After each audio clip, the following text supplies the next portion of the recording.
A long time ago, Ioana Dumitriu, flying on the strings of her violin, found freedom in the desert. She escaped the cages imposed by the communist Romanian government, and now soars on her music with the Phoenix Symphony. But her journey isn't over. Her flight from oppression has become a fight for survival, a battle with breast cancer that threatens to silence her music. The cancer has been there for a while. In 2001, I had a mammogram and they saw something and they called me back for double check, and I didn't go back until 2004. At that time, I felt that something's happening. It grows and things get more complicated. And I decided to get a mammogram. At that time, the cancer was already spread to my lymph nodes. And now it's stage 4, and it spread to my bones, my chest, I don't know, their activities, cancer activity, my liver, my spleen, and I really don't want to know exactly.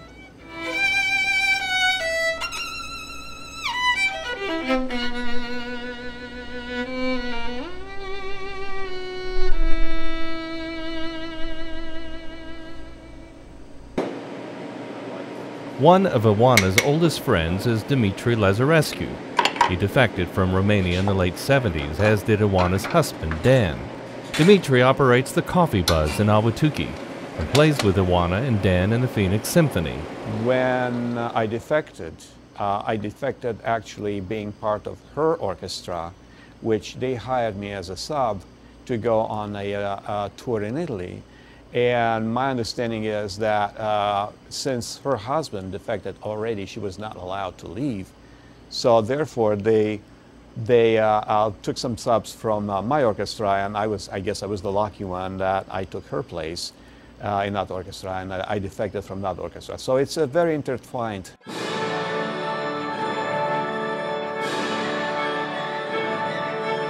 Ioana's cancer treatments are expensive. Dumitru and many others helped organize a benefit concert for her. Few in the orchestra knew of Ioana's illness, but upon learning the news, the musicians responded quickly and pulled together this concert in 3 weeks. This is the dress rehearsal of the benefit that was performed that evening. We had about 1,200 people attend. That night there was about $17,000 donated. That's how the response has been. Barry Olson, our principal bass player, also addressed the audience, and after that, people in the audience started walking up to musicians with bills, tens, hundreds, fives. It was just amazing. If I would put all my happy moments together in a big bunch, all the happy moments, they were very happy moments in my life. That was so euphoric that I can't describe, that my colleagues responded this way to help me out. After, I couldn't tell you that I knew that that's gonna be the way. I mean, I was overwhelmed.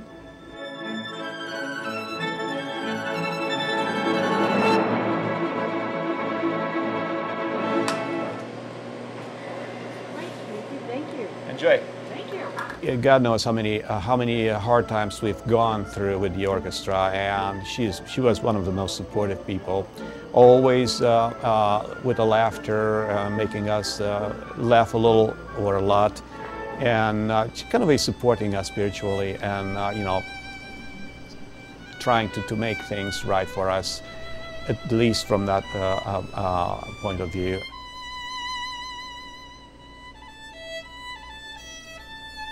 She had to leave her mother and father behind when she was finally allowed to follow her husband to America with her small daughter.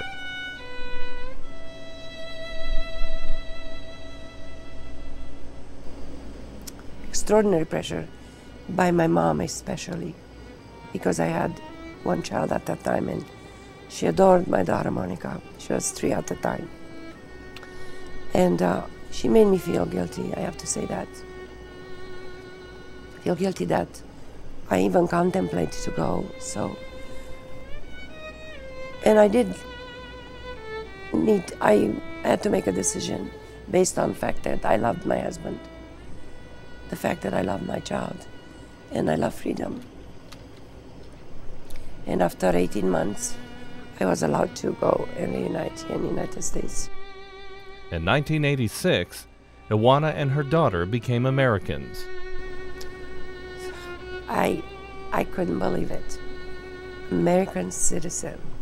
I grew up in a communist family. I was so proud of it. And yet I thought to myself, I'm an American citizen. Do I deserve that? Do I really deserve that? It was extraordinary. Amazing.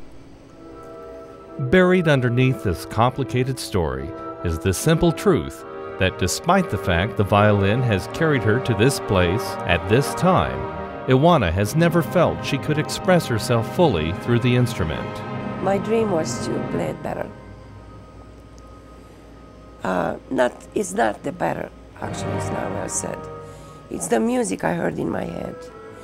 It bothers me that emotionally and phrasing, it doesn't come as I would like to. The music, I can't express the music I feel with the violin because you need to transfer emotions to the fiddle.